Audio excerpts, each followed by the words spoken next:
It was an ordinary day, or so it seemed. The small, dimly lit living room echoed with the quiet murmurs of a family in mourning. In the center of it all was a tiny 2-year-old boy, his small hands reaching toward the air, his eyes locked onto something that no one else could see. His gaze, intense and unblinking, was focused on a wooden coffin resting in the corner of the room, surrounded by family members, some in tears, others in silent grief. The boy's actions were strange, unsettling even. He wasn't crying like the others. Instead, he was pointing at his father's coffin. The boy's name was Samir, just a toddler, too young to fully grasp the gravity of what was happening. Yet, in his innocence, he did something no one could explain. His finger outstretched, trembling slightly, as though drawn to some unseen force. His mother, sitting nearby with her head bowed, was too lost in her grief to notice, while the rest of the family exchanged nervous glances, unsure of what to make of it. It wasn't like he had ever done anything like this before. Samir, at that moment, didn't seem like a child mourning the loss of a parent. He seemed connected to something beyond their understanding. As the hours passed, Samir's behavior grew more peculiar. He would not let go of his gaze. His tiny finger still pointed at the coffin, unwavering. And as the night wore on, strange things began to happen around the room. The lights flickered intermittently, and a cold, unnatural chill swept through the house. First, no one took it seriously. Perhaps it was just the grief playing tricks on their minds, or maybe it was the shock of loss. But then, something occurred that made their blood run cold. Samir's father, once a strong, lively man, had passed away unexpectedly. A heart attack, the doctors had said. No one was prepared for it. His sudden absence had shaken the family to its core. Yet now, in this seemingly ordinary moment, they began to wonder. Could Samir see something they couldn't? Was he aware of something they didn't understand? As Samir continued to point, his expression growing more focused, his tiny lips parted as if trying to say something. But there were no words. Just the eerie silence that lingered in the air. The room seemed to pulse with an unknown energy. It was as if the very walls themselves were holding their breath, waiting for something to happen. And then, just when the tension felt unbearable, Samir did something that took everyone by surprise. He spoke. Papa. It was a single word, barely audible, but it was enough to send a chill down the spines of those in the room. Everyone froze. Samir hadn't spoken much yet, just a few words here and there. But the way he said it, so clearly, so calmly, made them question everything they thought they knew about this moment. The mother, whose heart had been breaking since the loss, looked up in confusion. Her eyes met her son's, her mind racing with disbelief. Samir wasn't supposed to remember his father like this. He was too young. How could he know his father's name? How could he even be saying this? 1,000 questions flooded her mind, but the answer remained elusive. Then, something even stranger happened. Samir's finger lowered slowly, but his eyes never left the coffin. He began to hum a soft melody, one that seemed oddly familiar. It was a tune his father used to sing to him before bedtime. The family, confused and disturbed, looked at each other in shock. How could Samir possibly remember that song? It had been years since his father had sung it to him. Seemed impossible. But there it was, a memory resurfacing in the most unexpected way. The room fell into an uncomfortable silence as Samir continued to hum, the sound almost like a lullaby in the darkness. The eerie calm was broken only by the occasional flicker of the lights. No one knew what to think. No one knew what to believe. Was it just a child's imagination, or was there something more happening here? Was Samir truly seeing something from beyond, something no one else could comprehend? And what did it mean for the family? Were they witnessing a sign, a message from beyond the grave? Or was there another explanation, one that would challenge everything they thought they understood about life and death? And just when they thought the bizarre events couldn't get any stranger, they heard it, a soft, almost inaudible knock coming from inside the coffin. The sound of that faint knock echoed through the room, causing everyone to freeze in place. It wasn't a loud noise, not a bang or a thud, but more like a gentle tap, soft and rhythmic, as though someone was tapping on the inside of the coffin. The air grew thick with unease. The family members looked at one another, unsure of what they had just heard. No one dared to speak, as if uttering a word would somehow make the situation even more real. Samir's humming ceased abruptly, his wide eyes still fixed on the coffin. He didn't flinch or show any signs of fear. In fact, it was as if he hadn't even noticed the strange sound. His expression remained calm, almost peaceful, as though this was all just part of something he already understood. The rest of the family, however, was not so serene. Samir's mother, Amina, clutched her chest, her heart racing. Was it possible that she had imagined the knock? Could it have been the wind, or just her nerves playing tricks on her? She wanted to believe that, but deep down, a gnawing feeling told her that something far more unsettling was at play. The boy's father, Imran, had passed away just a week ago. He was only in his early 30s, a vibrant, loving man full of life. His sudden death had shocked everyone. Imran had been healthy with no prior medical issues. One moment he was laughing and joking with his friends, and the next, he collapsed in front of them, never to wake up. The doctors had called it a heart attack, but no one had expected it to happen so suddenly, so violently. Amina's grief was overwhelming. She couldn't wrap her mind around the fact that her husband was gone. There had been no warning, no signs that anything was wrong. She had spent the past week in a fog, her mind struggling to comprehend the loss. But now, as she watched Samir's strange behavior, she couldn't help but wonder if there was more to Imran's death than she had realized. Amina's sister-in-law, Farida, who had been sitting quietly in the corner, suddenly stood up, her eyes wide. She walked over to Samir, crouching down to his level. "Samir," she whispered, her voice trembling. "What are you doing, little one? What are you pointing at?" But Samir didn't respond. His little finger remained pointed at the coffin, as if he was locked in a trance. Farida's gaze shifted nervously between Samir and the coffin, and she too began to feel a chill creeping down her spine. It was as though the room had become heavier, darker. She could feel the weight of something unknown pressing in around them. "Maybe we should take him to bed," Amina suggested, her voice shaky. But deep down, she knew that wasn't going to solve anything. She had a feeling that whatever was happening with Samir was something beyond her control, something far more mysterious than she could even begin to understand. But just as they were about to try and move Samir, the boy did something else. His tiny hand shot out, almost instinctively, and touched the edge of the coffin. Amina gasped, her heart skipping a beat. It wasn't just a casual gesture. It was deliberate, almost reverential. Samir's fingers traced the wood gently, as though he was familiar with it, as though it were something precious to him. Amina's mind raced. What was happening? How could Samir know so much? How could he be behaving this way when he was so young? Could he really see something no one else could? Farida, still kneeling beside Samir, placed her hand on his shoulder. "Sweetheart, please. Come away from the coffin," she said softly. But Samir didn't move. Instead, he turned his head slowly, meeting her gaze. His eyes, large and innocent, seemed to hold a depth that far exceeded his years. For a moment, everything fell silent. The entire room felt as though it were holding its breath, waiting for something, anything, to happen. And then, just when Amina thought she could bear no more, Samir spoke again. "Papa is here," he said, his voice so soft, so matter-of-fact, that it sent a shiver through Amina's spine. How could he say that? How could he know that? Amina's hands trembled as she reached for her son. "Samir," she whispered, her voice shaking. "What do you mean? What are you talking about?" Samir's lips curled into the faintest of smiles, and his tiny hand gently patted the coffin. His eyes didn't leave it for a second.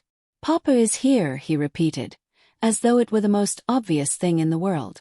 Amina felt her breath catch in her throat. There was no way. It was impossible. Her husband was gone. She had seen the funeral, the burial, everything. He was not coming back. But Samir's words, They lingered in the air like a haunting melody. Papa is here. What did it mean? Farida, whose nerves were already on edge, took a step back, her eyes darting nervously around the room. The knock from earlier hadn't been imagined. It was real. She knew that now. She wasn't sure what to believe, but something inside her screamed that there was more to this situation than met the eye. The flickering lights in the room grew more frequent, and the temperature dropped even further. Amina hugged Samir close, her heart pounding in her chest. "We need to leave," she muttered, more to herself than to anyone else. But Samir, still staring at the coffin, suddenly pulled away from her embrace. "No," he said, his tiny voice firm, almost as if he were refusing to be moved. His gaze was locked onto the coffin, his expression unreadable. "Papa wants me to stay." Amina's heart sank. She wanted to scream, to demand that her son leave the room and stop saying these things. But something deep inside her, something she couldn't explain, told her to stay still. Wait.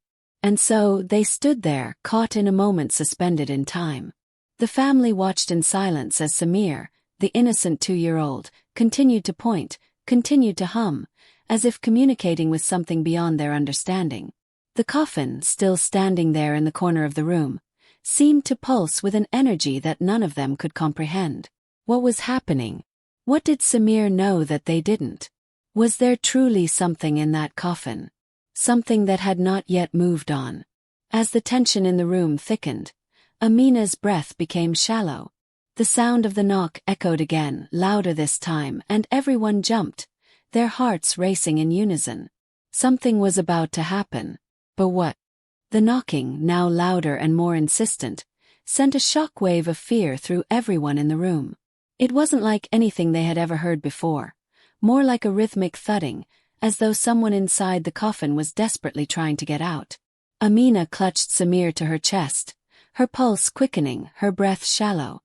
Her mind raced, desperately trying to find a logical explanation for what was happening, but all rational thought seemed to slip through her fingers like water. Farida took a step forward, her eyes wide with disbelief. "What is going on?" she whispered, her voice shaky. She didn't know what she was more afraid of, the noise or the way Samir had been behaving. He wasn't acting like a 2-year-old. He wasn't even acting like a child grieving the loss of his father. There was something eerie about his calm demeanor, about the way he seemed so certain that his father was still there. "Papa is here," Samir had said again, his voice so matter-of-fact that it was almost chilling. It was like he wasn't just repeating something he had heard. It was as if he truly believed it. But how could he know that? Imran had been buried days ago. His funeral had been attended by friends and family, and no one had ever suggested that he had left anything unfinished, any loose ends that needed tying up. Amina couldn't keep the tears from falling now. The grief of losing Imran was still so fresh, so raw, and yet here she was, faced with something she couldn't even begin to understand. Her mind kept returning to Samir's words. "Papa is here." What did that mean? Was he speaking out of a child's confusion, or was there something more to it? Could there be something more to his death? Was it even possible that Imran hadn't truly gone? The room grew colder, and the lights flickered again, this time more violently. Amina's heart pounded as she glanced toward the coffin. It almost seemed to pulse, as though something inside it was alive, aware, and trying to make contact. "Samir," Amina whispered, but her voice was barely audible. "What do you see? What's inside the coffin?" The boy didn't respond. He was still pointing, his little finger outstretched toward the wood, his eyes locked on a point in the distance. He hummed softly again, the same melody, the one that Imran had sung to him before bed, and it only deepened the sense of unease in Amina's chest. It was as though Samir had tapped into something only he could feel, a connection that was beyond human understanding. Farida turned toward Amina, her expression a mixture of confusion and fear. "We need to get him out of here," she said in a low voice, glancing nervously at Samir. This isn't normal. Something's not right." Amina, still holding Samir close, nodded silently. But deep down she didn't want to leave. Some part of her, perhaps the part that was still clinging to the hope that this was all just a nightmare, wanted to stay, wanted to see if this strange phenomenon would resolve itself. She couldn't shake the feeling that Samir was trying to tell them something important, something that would reveal the truth about Imran's death. Meanwhile, her brother, Faisal, who had been standing by the window, glanced over his shoulder. He hadn't said much since he arrived, but his silence now felt like a heavy weight pressing down on them all. He cleared his throat, a nervous tick, and stepped forward. "Maybe we should open the coffin," he said, his voice strained. Amina froze, her stomach lurching at the suggestion. Open the coffin? No, that was unthinkable. Imran had been buried with dignity, surrounded by family and friends. No one would dare disturb his final resting place. And yet, the thought lingered in her mind. What if Samir was right? What if there was something they weren't seeing, something they needed to uncover? Faisal's eyes met hers, a quiet intensity in them. "We need answers, Amina. Whatever this is, it's bigger than us. We can't just ignore it." But Amina, gripped by fear, shook her head. "Oh, we can't." Her voice was firm, but deep down, she knew that she was scared of what might happen if they did open the coffin. What if it was just grief playing tricks on her? What if she wasn't strong enough to face the truth, whatever it might be? The knocking from inside the coffin grew louder again, and this time it sounded more frantic, as though whoever or whatever was inside was desperate to break free. Amina felt her pulse race, her thoughts spinning wildly. She didn't know if she was ready to face whatever was happening. She didn't know if anyone was. Meanwhile, Samir continued to point at the coffin, his eyes unblinking. His humming faded into silence, and for a moment, there was only the sound of that knocking growing louder with each passing second. It was as though time itself had slowed down. Amina could feel the weight of the moment pressing in on her, suffocating her. The knocking ceased abruptly. The room was still. For a moment no one moved, no one spoke. And then, as though it had never happened, Samir's gaze shifted. He looked at Amina, his tiny face expressionless, his lips parted as if about to speak. His voice was soft, but the words he spoke sent a chill through Amina's body. "Papa wants me to open it." Amina's breath caught in her throat. What did that mean? "Papa wants me to open it." How could Samir say that? How could he possibly know what his father wanted? The implications were terrifying, and yet, there was something about the way Samir spoke that made her feel as though this wasn't the end. This wasn't the end of the mystery. Samir reached out, and before Amina could stop him, his little fingers touched the edge of the coffin, pushing against it lightly. The wood creaked, as though it were responding to his touch. Amina's heart leaped into her throat. She couldn't breathe. The very idea of opening the coffin, of what might happen next, terrified her. What if they were wrong? What if, by opening it, they would unleash something they could never take back? Farida backed away, her face pale, her voice barely a whisper. "Amina, we need to stop him." But it was too late. Samir's small hands pressed harder against the coffin, and with one last agonizing creak, the lid shifted ever so slightly. The room held its breath. And then, in that instant, the lights flickered once more, and the temperature dropped another few degrees, as though the very atmosphere had changed. Amina could feel the air thickening, a sense of impending doom wrapping around them. What was waiting for them on the other side of that coffin? What was Samir about to uncover? The coffin creaked again, the sound echoing through the stillness of the room, as if the very wood was resisting the pressure Samir was placing on it.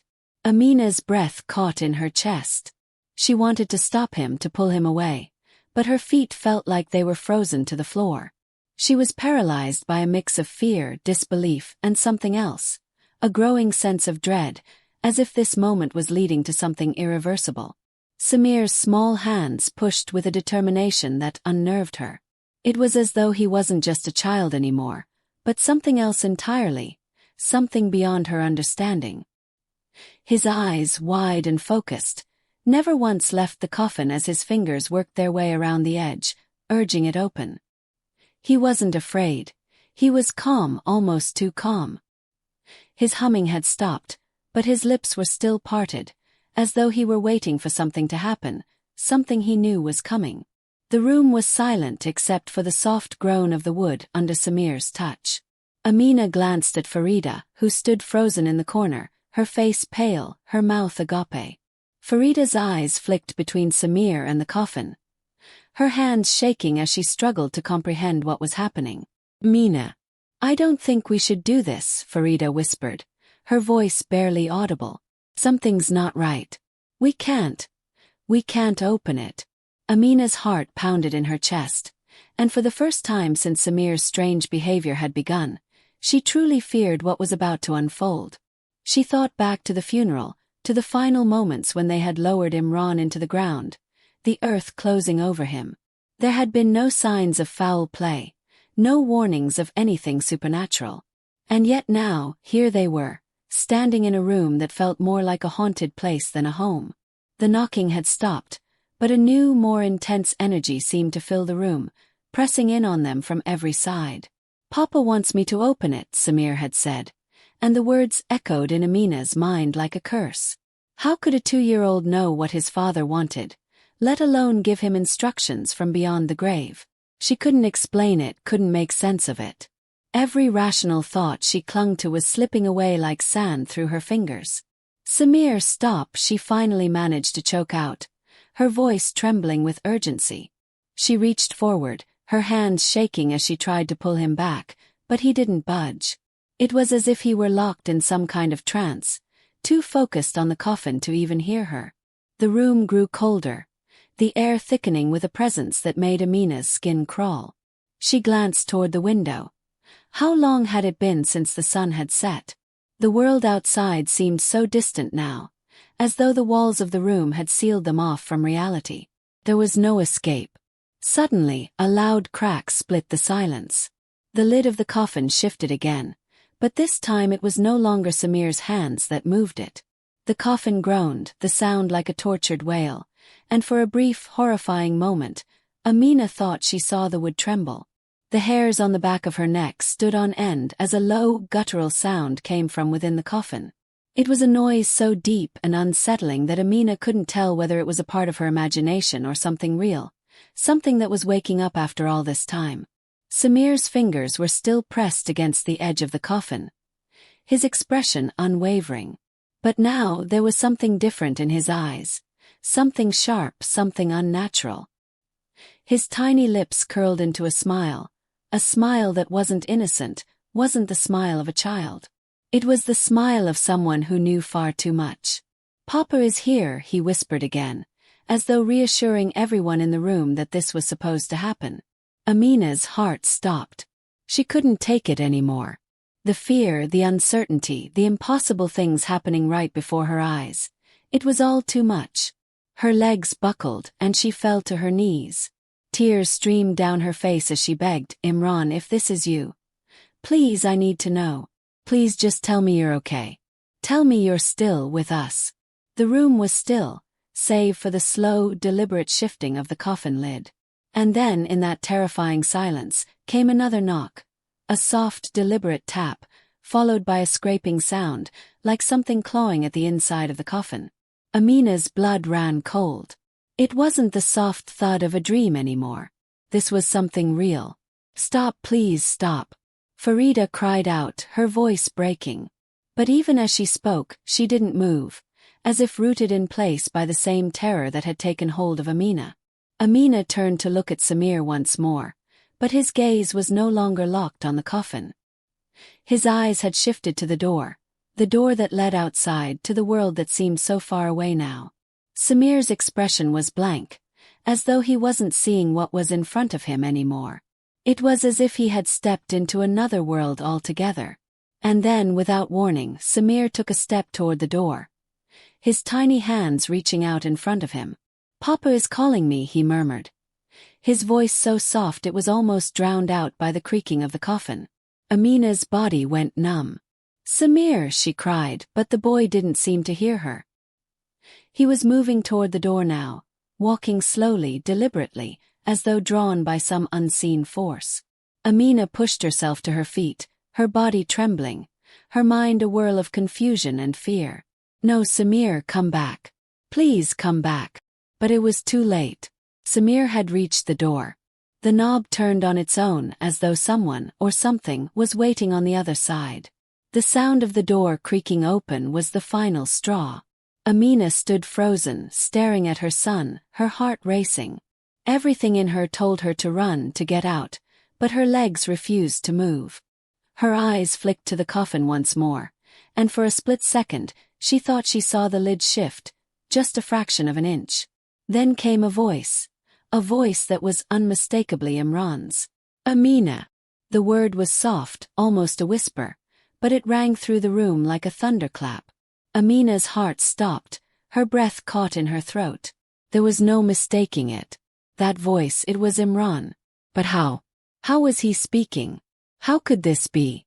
The door creaked wider, and as Amina stepped toward it, her heart pounding, she saw something that made her blood run cold. In the darkness beyond, standing in the doorway, was a figure. Amina's heart thundered in her chest as she peered into the dark doorway. The figure standing there was cloaked in shadow, its form barely discernible in the dim light. At first, she thought it might be another trick of the mind, grief playing cruel games with her senses. But the feeling in the air was undeniable. There was something there. Something that shouldn't be. "Imran," she whispered, her voice trembling as she took a tentative step forward. Her hands were clammy, her legs weak beneath her, but she couldn't stop herself. Every instinct screamed for her to turn away, to run, but she couldn't move. She had to know. She had to understand. The figure in the doorway shifted, and Amina froze. There was a low groan, almost like a sigh, and then it stepped into the light. For a moment, Amina thought she was seeing things, but no, this was real. The figure was wearing the same clothes that Imran had been buried in. But there was something wrong, something off. The face was not Imran's. It was too pale, too lifeless. The eyes were empty, cold, like two hollow pits staring straight through her, unblinking. Amina gasped, her breath coming in shallow, panicked bursts. This wasn't her husband. It couldn't be. Her mind raced, trying to make sense of the scene unfolding before her. How could this be? Imran had been buried. He couldn't be here, standing in front of her, with a face that wasn't his, with an aura that felt wrong. The air around them seemed to thicken, as if the room itself was closing in. Farida was the first to speak, her voice barely a whisper, filled with a mixture of fear and disbelief. "Amina. Is that? Amina couldn't answer. She was rooted to the spot, her body refusing to move, her mouth dry. The figure in the doorway didn't speak. It simply stood there, its eyes locked onto hers, as though waiting for something, waiting for her to make the first move. Samir, still standing near the coffin, had stopped moving. His gaze flicked between the figure at the door and his mother, and his lips parted once more. "Papa," he murmured, as though he recognized the figure, though it was clear that the man before them wasn't Imran, not in the way that they had known him. Amina's stomach churned. The realization hit her like a wave. This wasn't Imran. Whoever, or whatever, was standing in that doorway wasn't her husband. It was something else. Something that had taken his form. Her heart raced in her chest, and she struggled to catch her breath, her mind scrambling for answers. "Who are you?" she finally forced out, her voice shaking, but there was no response from the figure. It stood still like a statue, its presence almost suffocating in its silence. The knocking from the coffin resumed, louder than before, like an urgent warning. Each thud seemed to make the walls tremble, vibrating the very air around them. Amina turned toward the coffin, her mind reeling. The noises from within seemed to grow more frantic, and in that moment she knew, this was far from over. There was something else at play here, something much bigger than they had ever imagined. "Please, Samir." "Come here," Amina called, her voice a broken whisper, the fear in her eyes impossible to hide. She reached out to him, her arms trembling as she tried to pull him away from the coffin. But Samir didn't respond. He didn't even look at her. He was staring at the figure in the doorway, eyes wide, transfixed. "Papa wants me to stay with him," he said again, his voice eerily calm, as if speaking to a stranger. Amina felt her blood run cold. "Papa wants me to stay with him." What did that mean? Was Samir referring to the figure standing at the door? Or was he still talking about Imran? His real father, the man who had loved him, held him in his arms just days ago.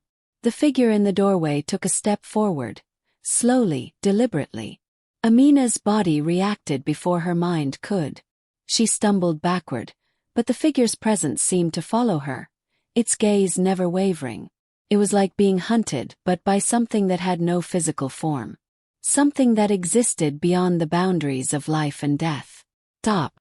Don't come any closer," Amina cried out, her voice breaking. But the figure kept coming, each step bringing it closer, until it was standing right before her. She could feel its coldness radiating off of it, like a wave of ice rushing through her veins. She reached out instinctively, her hands shaking uncontrollably. Just as her fingers brushed against the figure's arm, there was a sudden jolt, a violent shudder through the room, and the lights flickered violently. Amina gasped, stumbling back, her heart pounding, her body drenched in sweat. The lights flickered again, longer this time, and when they came back on, the figure was gone. The room was silent. Amina stood there, frozen in place, her mind struggling to make sense of what had just happened. Was it real? Had she imagined it? Well, she could still feel the coldness in her skin, the weight of the air pressing down on her. The figure had been there, had been so real, so tangible. And now it was gone, leaving only an unsettling emptiness in its wake. But then came the sound, faint at first but growing louder with each passing second. The knocking from inside the coffin. But this time, it wasn't the soft thudding they had heard before. This was something more aggressive, more desperate, as if the thing inside the coffin was trying to break free. Amina's heart raced. The room seemed to shake again, as though some invisible force was pushing against the walls, pressing them together. The air grew thick, heavy with tension. And then came the voice. "Amina." It wasn't a whisper this time. It was louder, clearer. But it was no longer the voice of Imran. This voice was different. It was distorted, low, almost guttural, like something inhuman trying to speak. It sent a wave of nausea over Amina. She felt her legs give way beneath her as she dropped to the ground, her head spinning. Samir, still standing by the coffin, didn't move. His expression was unreadable. His eyes locked on the coffin now. And then, in a voice so calm, so matter-of-fact, he said, "Papa wants to come out." The room went deathly silent.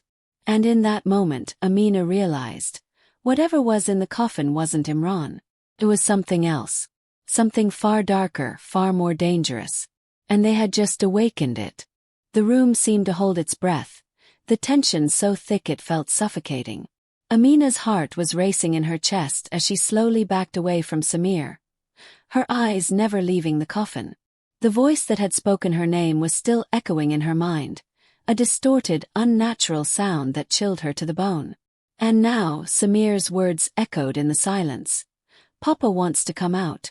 Amina couldn't breathe. It was as though the air itself had become heavier, pressing down on her chest. She glanced at Farida, whose face was pale and wide-eyed, clearly just as terrified. "We need to get out of here," Farida whispered, her voice shaking. But Amina didn't move. There was no escaping this now. Whatever was happening, whatever Samir had become part of, was too far beyond her control. Samir's expression had changed. It was no longer the innocent face of her child that stared at the coffin. It was something else. A distant look in his eyes, like he was in some trance, some connection to something beyond human understanding. The knocking from within the coffin had stopped. In its place, a low, scraping sound started, like claws dragging across wood. Amina felt her blood run cold. She couldn't stand it anymore. Her instincts screamed at her to run, to grab Samir and flee from this place, but her legs felt like they were made of lead. She was paralyzed, rooted to the spot. And then, as if answering her silent plea, the coffin lid gave way. It didn't break open, it didn't collapse. It simply shifted, as though it were being pushed by something inside.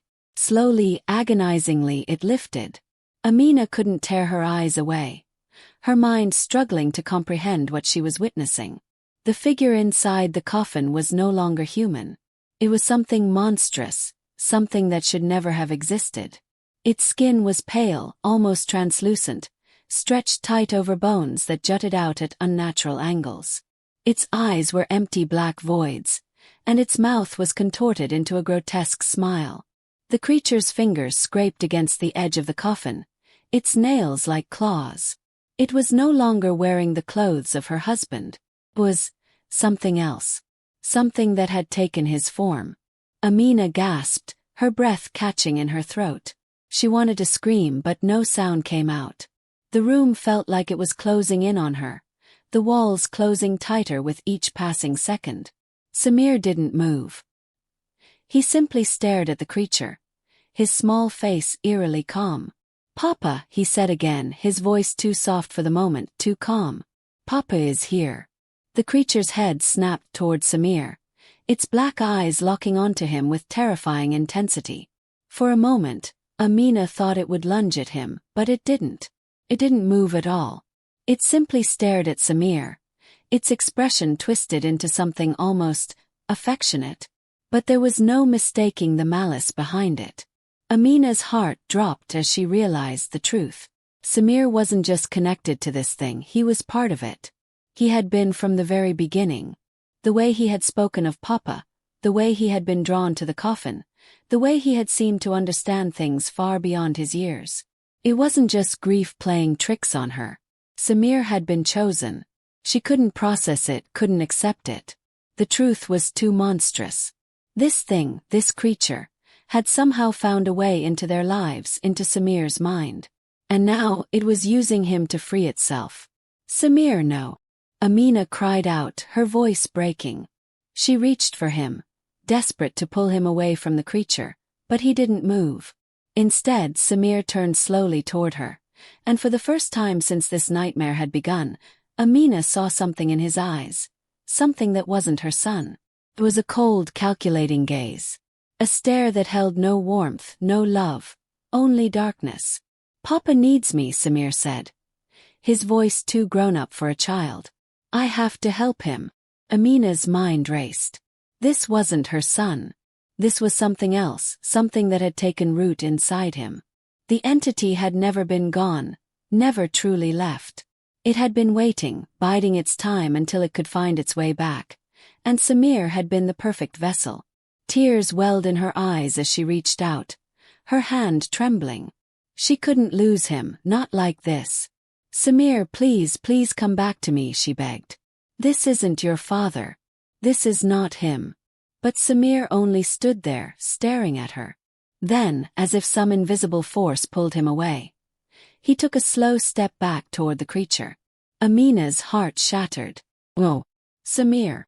She rushed forward, but before she could reach him, the creature's arm shot out, grabbing hold of Samir's tiny hand. The coldness radiating off of it was unbearable. Suddenly, the air shifted. The room grew colder, darker, and Amina felt an overwhelming pressure in her chest. A voice, not from Samir but from the creature, spoke. "You can't save him, Amina. He's ours now." The words sent a chill through her bones. The creature had taken control. It had claimed Samir. And now, it was almost ready to leave. But then, just as Amina thought all was lost, a sharp sound cut through the thick tension. The coffin lid slammed shut with a force that rattled the walls. The creature recoiled, and Samir stumbled back, falling to the floor with a soft cry. Amina rushed to him, her hands shaking as she pulled him into her arms. He was crying. Real tears, her Samir, her son, was crying. "Amina," he gasped, his small voice choked with emotion. "I'm so scared." Amina's heart broke. It wasn't over. Samir was still her son. But the horror wasn't finished yet. The room around them shook violently, and the air seemed to crackle with energy. The coffin began to vibrate again, and the entity inside let out a deafening roar. The room didn't just shake, it ripped apart, the very foundation of the house groaning as if it were being torn from within. Amina clutched Samir tightly, knowing that no matter how much she wanted to escape, there was no running from this thing now. It wasn't just after her, it was after all of them. And in that terrifying moment, a realization hit her. This was only the beginning.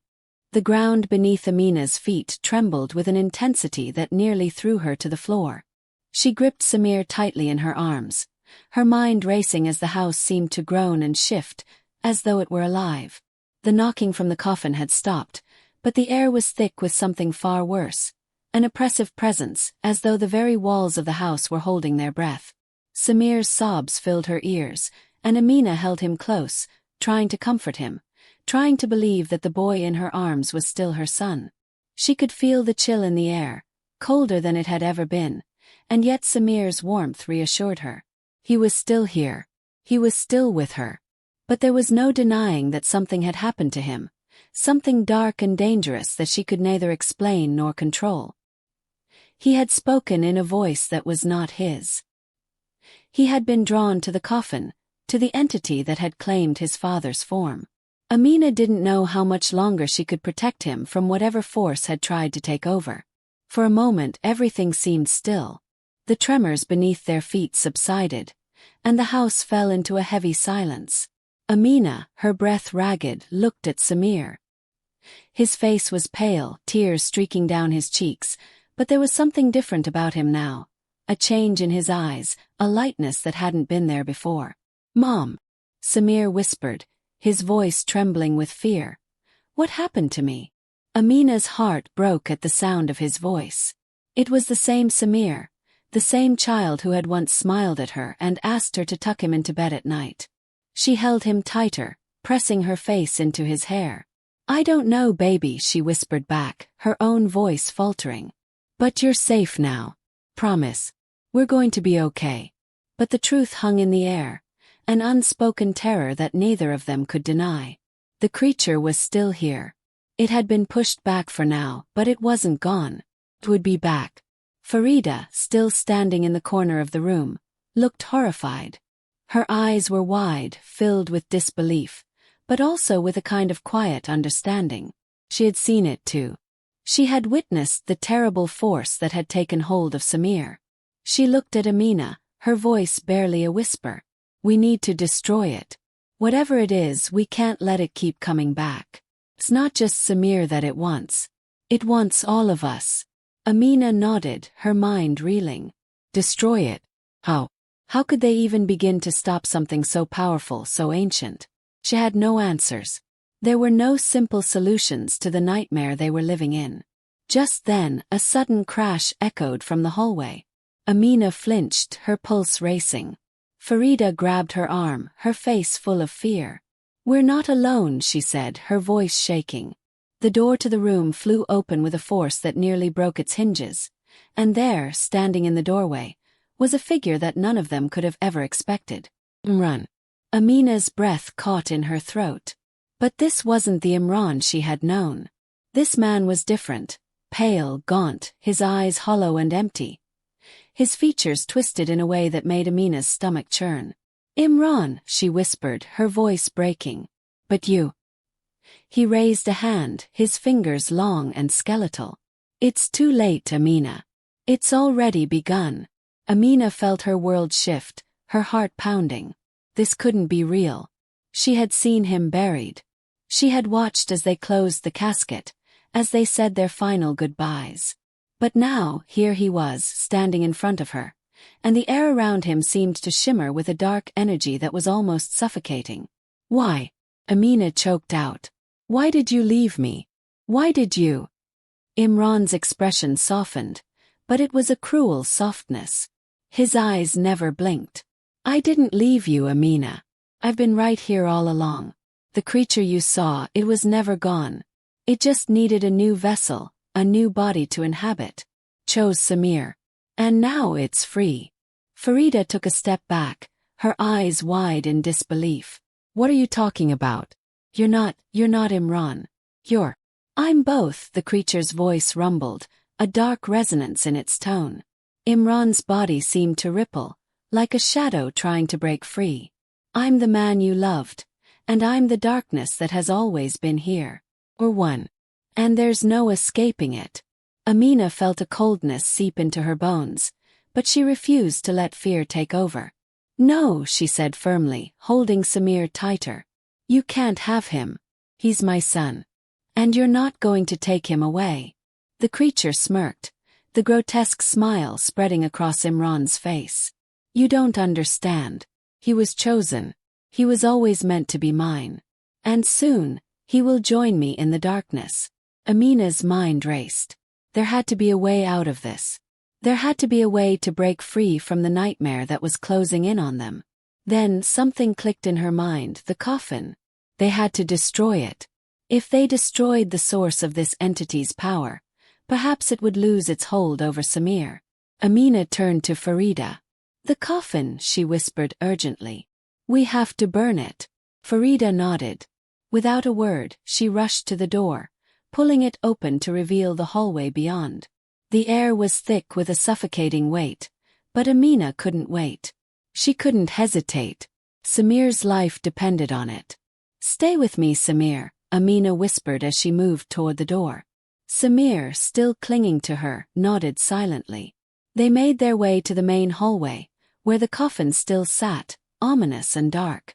Amina felt her pulse quicken as she approached it, but she knew what had to be done. She grabbed a nearby lamp, pulling it from the wall, and Farida found matches in a drawer. With trembling hands, they set the coffin alight, the flames licking at the wood and the air crackling with power. For a moment nothing happened. The creature, Imran, stayed motionless. His eyes locked on them with a terrifying intensity. But then the air shifted again, and the coffin began to crack and splinter. The creature howled in rage, its form shifting wildly as if it couldn't hold itself together. And then, with a final scream, it disappeared. Amina gasped for air, her heart pounding in her chest. The room fell silent once more, and the oppressive weight that had been pressing down on them seemed to lift. Samir looked up at her, his eyes wide with confusion and relief. Mom, what happened? He asked, his voice small and scared.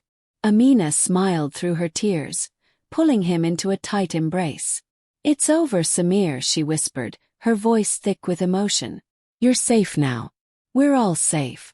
But deep down, Amina knew one thing for sure. The darkness they had faced wasn't truly gone. It had only been banished for now. She looked out the window, the early morning light breaking through the trees. Whatever the future held, she knew they would face it together. They had survived the nightmare, and together they would rebuild.